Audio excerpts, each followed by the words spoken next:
everybody, my name is Kaz. I want to welcome you all to another video. This video first, I'm going to have a quick disclaimer.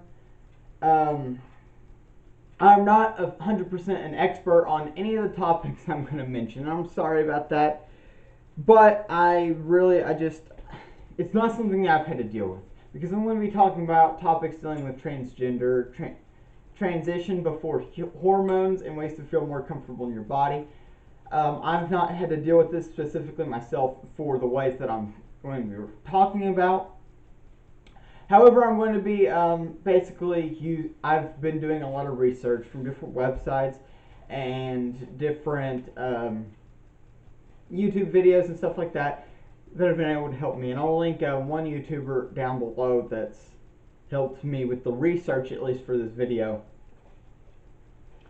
that I can think of, and we'll link other stuff down below too, and I'll get to that at the end. But one thing that I guess more people think about when it comes to transitioning, and of course not everybody can get this because of dealing with different circumstances. Everybody has different circumstances. So some people may be able to do some of these things, some people may not be able to do some of them. But one of the main ones I think most people think about is binding and binders and that sort of thing. And so that's dealing more, I guess, with female to male transgender. Male to female don't really have to bind up top with a binder.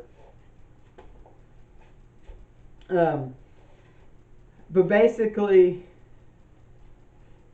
when you bind, if you don't know what that is, it's an article of clothing that you wear over your chest, similar to a sports bra, I guess it would be most similar to, out of the common things from what I've gathered. But it's a crap ton tighter, and you don't want to wear it for long periods of time, because what it can do is it can compress it does compress your chest, but it also compresses in your ribs, can make it harder to breathe. So don't ever work out in a binder if you get one. And don't wear it at the most for about 8 to 12 hours. 12 hours is really probably pushing it. You want to never wear it while you're sleeping, and don't wear it for multiple days in a row. And also, like I said, don't wear it while you work out. If you have to for school, or in general if you work out, don't wear a binder. Wear a sports bra or something like that. So maybe it's still more binded, but then it's not as taxing on your body, because you don't have that tight thing pushing in on your chest and your lungs, making it harder for you to breathe while you're trying to work out and do a lot of movement. Now, also, another thing you can do if you can't get a binder, and this is for if you can't afford it, if your family won't let you, if the person that you live with won't let you, for any reason that you cannot get a binder, wear loose clothing. Because then it can make it harder to notice in general of how big, if they're there, if they're not there, that sort of thing. Obviously, it will be more noticeable wearing loose clothing for the most part than it would be if you wore a binder. But if you can't get a binder, wear loose clothing. Maybe wear a shirt or two. Maybe throw on a hoodie. Because hoodies in general are more baggy. They can cover easier. All that kind of stuff. And in general, you could get new clothes. Now, that's only if you can afford new clothes. But try and get maybe something that's a little bit more gender neutral. Get something that maybe looks gender neutral if you have to. If you could, get something that's more for the gender that you identify as, that you're trying to transition into, looking more like. Of course, so like if you're a female to male, maybe get more graphic tees, get more polos, get more stuff that's more commonly in social situations considered more masculine. Another thing, now this one, I'm going to put a disclaimer on, don't do if you're dysphoric about it. Like, I'm not trying to tell you, I don't care whether you're dysphoric or not, you have to do this to look this way. No. I know plenty of trans people that are female to male that don't do this at all. But if you want, you can wear makeup if you're not that dysphoric about wearing makeup.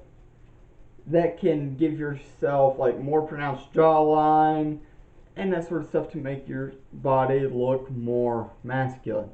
And so I guess I'll leave a link to a video down below on how to do it. I don't wear makeup. I don't own makeup for myself or anything, so I can't necessarily show you. But from what I've gathered watching videos, because I have before, is you like contour, look and view like where your jawline is. You put contour around there, like up a little, coming up a little bit, I guess.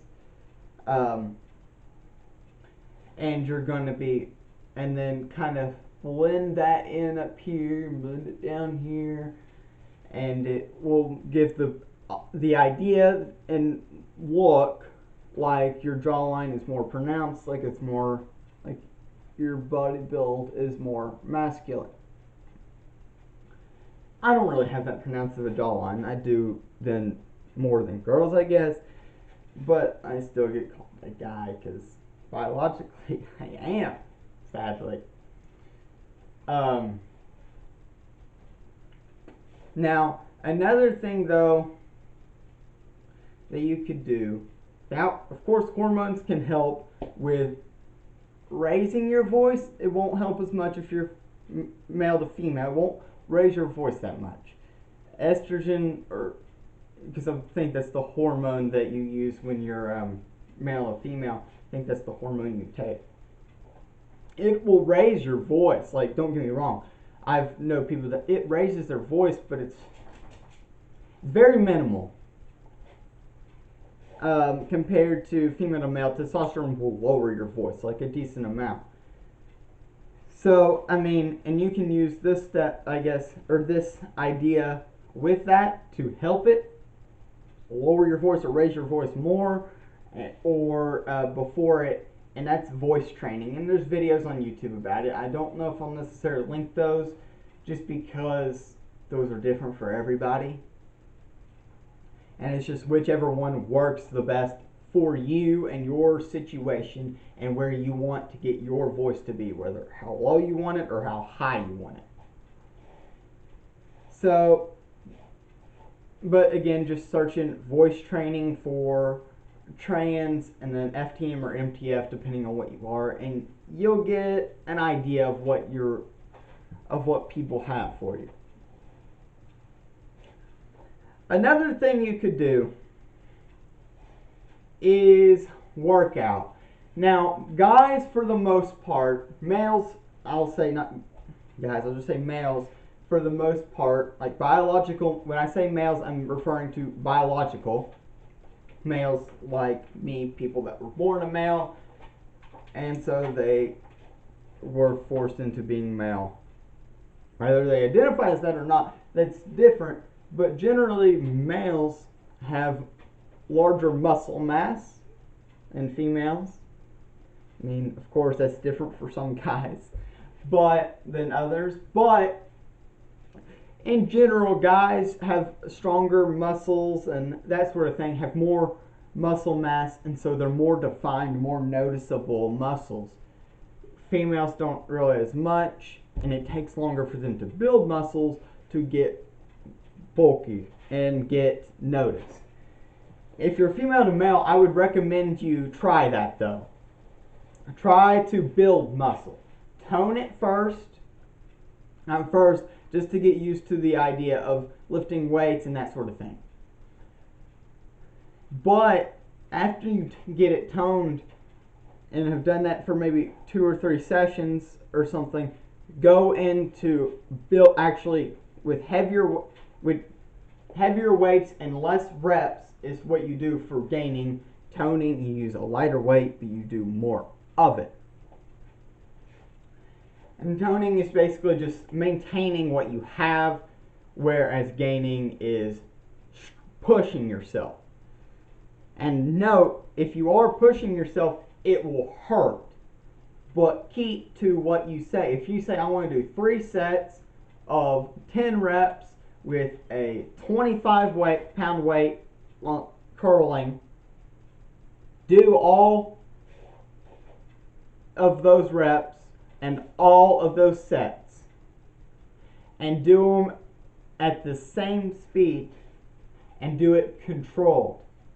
It might hurt by the end, depending on how used to lifting weights you are and stuff, and obviously that scale changes, and you could start at 5s if you have to. It doesn't really matter where you start, it doesn't matter where you end and start where you want, but that can help because it can gain muscle mass. If you're female to male, work on your chest a lot too. Work on building your chest muscles, and you can go to YouTube, you can go to other places to look for building places that you can build your pectoral muscles and ways that you can do that.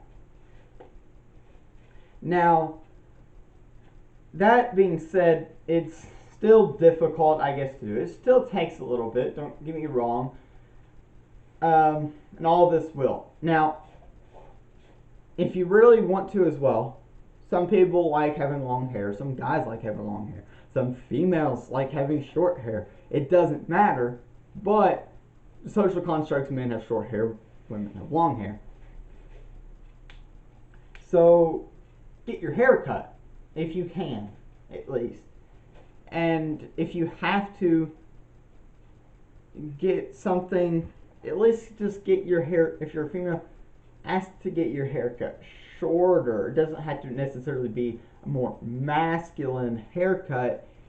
It just has to be something that's a little bit, at least, maybe even just a little shorter. Makes it easier to deal with, makes it a little bit more closer to being masculine.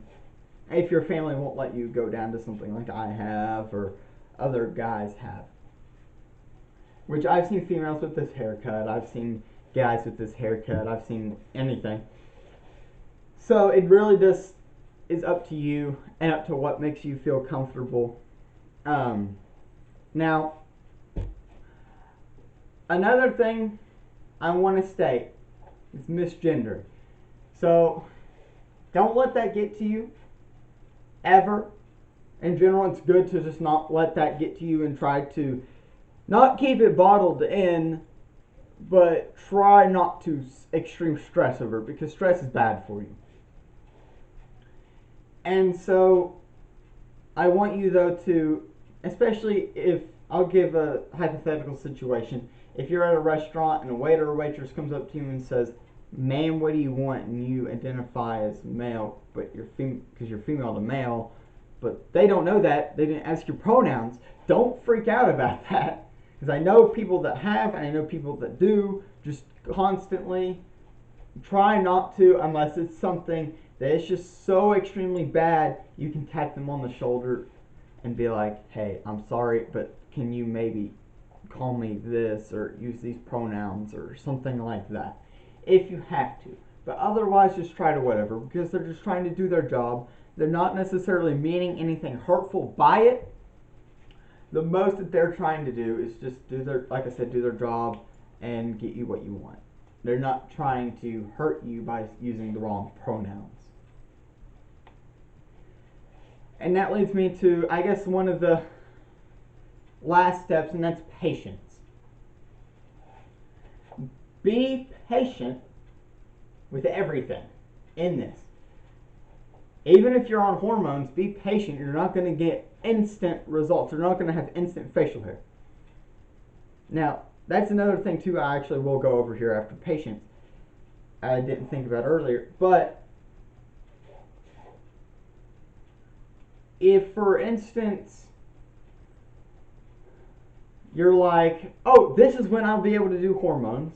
This is when I'll be able to do surgeries." Don't be one of those people that's just constantly counting down every day leading up to that point. Because when you do that, it'll take longer. It will feel like it takes a lot longer than it does, even though it's, in reality, time doesn't speed up or slow down, it stays constant, but it will feel like that. think about, like with school, nobody that I know likes school and doesn't want it to end.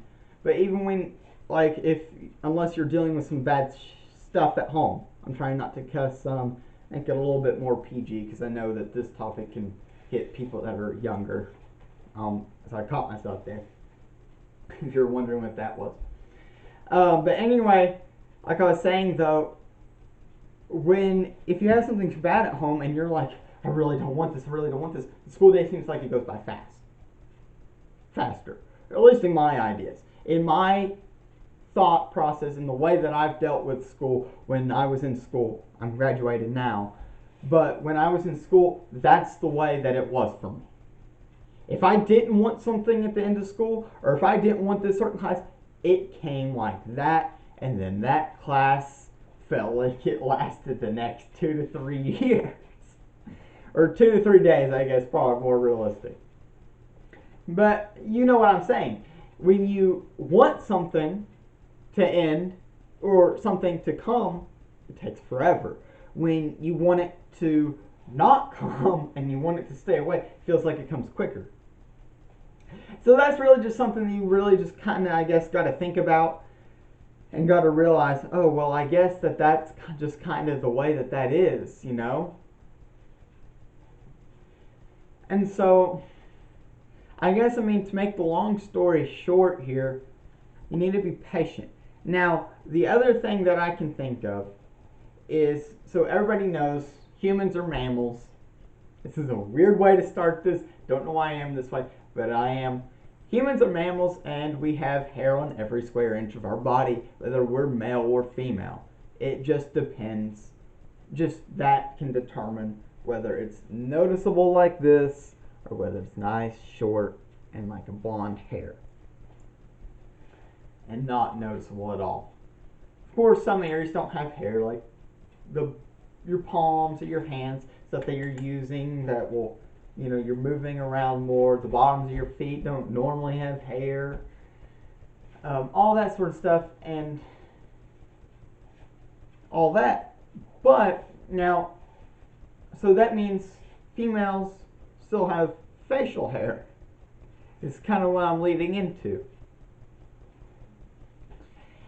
It's not that noticeable because it's real short. It's normally really light. Even if you have dark hair, even if you had like hair color it's like mine, it's like a dark brown, it would be like a really light hair. And when you're younger, that's the way it is too. It's just when you're darker, it gets its pigment, it gets longer, it gets more coarse sometimes, and all that. And you can still shave it. If you take a razor and you shave it, it won't grow back quicker. Like the myth tries to say, it won't grow quicker. Nothing will ever grow quicker because shaving it. It appears that way because of the way that you cut it down. It's fully clean, shaven, and then come back in like a day and there's some there. It just appears like it's quicker because it goes from nothing to something. Whereas it's still growing at the same rate. So it's not going to make it grow quicker, but it's going to make it grow thicker. Meaning it'll be just more dense, it'll be a little bit more noticeable, and that's the way that you can deal with that before dealing with hormones. And when you are on testosterone, which is what female to male transgender people take for their hormones, it will help grow this. It'll grow all this. And basically from that, shave it constantly. Just constantly, like once a day, shave it. Because then that'll make it grow, not quicker again, but it'll make it thicker still. It'll make it grow thicker. Because I know some people, especially when they're starting, it's more patchy, I guess, initially. Your facial hair is a little bit more patchy. Just like somebody that's just getting it for the first time, it's more patchy, I guess.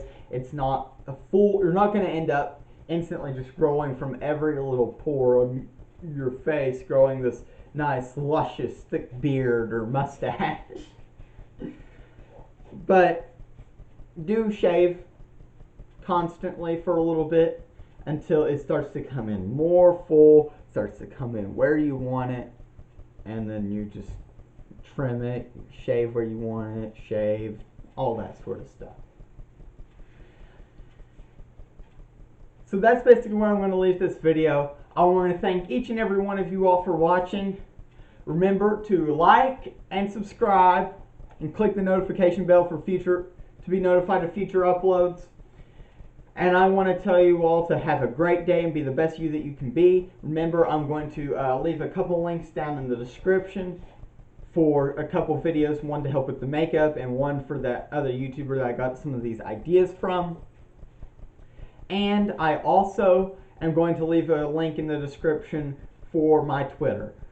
And anybody that wants to go to my Twitter and follow me, please do. Also, if you ever want to message me on Twitter or through my email, which is on my channel, my email is on my channel and my Twitter is on my channel. But you can access my Twitter through the description. Anybody that messages me or emails me, I will respond to, or as much as I can. I try and check my email pretty regularly, and same with Twitter.